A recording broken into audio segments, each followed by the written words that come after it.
Meanwhile, guys, the Goldman Conference here in San Francisco continues for a third day. We will hear from Bob Chapek, Bill McDermott, many others later on. Yesterday, I sat down with Airbnb CEO Brian Chesky after his session. I started by asking him what he's seeing post-summer in terms of travel demand.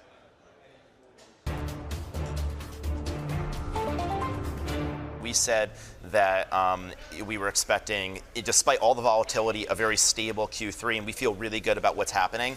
And we continue to have record bookings every single quarter after quarter. And I think that there's a lesson here, and the lesson is that people love to travel, and travel is a way for people to get out of their house, get away from screens. And so even with people going back to school, they're still going to be traveling. I'm going to talk a little bit about inflation and average daily rate. Obviously, It's a big topic for us. We've got some of those inflation numbers this morning. Airbnb's ADR has moved up steadily over the last few years. Do you expect that to ease anytime soon, or even go in the other direction? So there's two reasons the ADR has gone up. The first reason, and probably the more significant reason, has been a business mix shift. To make it really simple, before the pandemic, a large percent of our business were people traveling to cities, staying in like 1 or 2 bedroom apartments or studios. During the pandemic and since the pandemic, there's been a huge mix shift.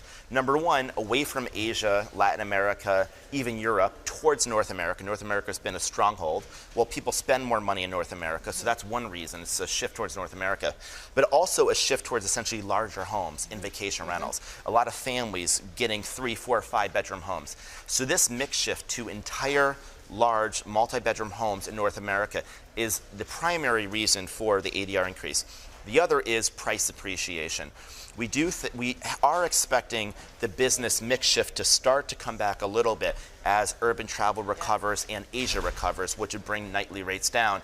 But it is actually surprised us how kind of consistent the price is. And I think we're going to, we do expect it to modulate some, but I think it's going to be pretty consistent. As the macro backdrop softens, I know you guys did a lot of cost cutting at the start of the pandemic. You reduced your marketing to almost zero. Yes. Are you thinking about more cost cutting as, Fed Chair Powell talks about things like households and businesses going to feel more pain? How are you preparing for that? No, we're not stepping on the brakes. We're stepping on the gas.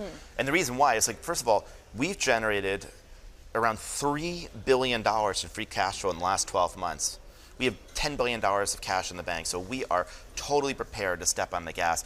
We were only going to increase headcount, the number of people working at Airbnb, by around 7%, and this is before the economic challenges. So basically the way to think about it is we got a huge wake-up call in 2020. We got really, really lean. We suddenly had this incredibly efficient business. And I had made the decision at that point that we were going to run the kind of business that we could weather any storm. And that's what's happening. This is a storm, and we're more than able to weather it. We're stepping on the gas. I like the analogy you used in the session downstairs. You went from being the Navy to the Navy SEALs. That's what it feels like, right? We have fewer people, much more focused on fewer initiatives, and they make a much bigger impact. So you guys didn't go on a hiring spree over the last few years. You cut at the beginning of the pandemic, and now you're hiring plans. Well, you know what's interesting? We cut at the beginning of the pandemic, and something remarkable happened. The first thing that happened is we saved money, but everyone expects that. But something else happened. We started growing faster. You know why we started growing faster? Because you took the very best people, you put them in the same room, there were fewer meetings, fewer trade-offs, less bureaucracy, less politics, and everyone could just focus on the most important problems. So suddenly it turned out that sometimes being a little bit smaller and a little bit leaner makes you move faster or makes you grow faster. Not only did you grow, you became profitable. Exactly. Which was really kind of quite the milestone for a company like yours. I like to joke, I was telling this to Alfred Lin at Sequoia.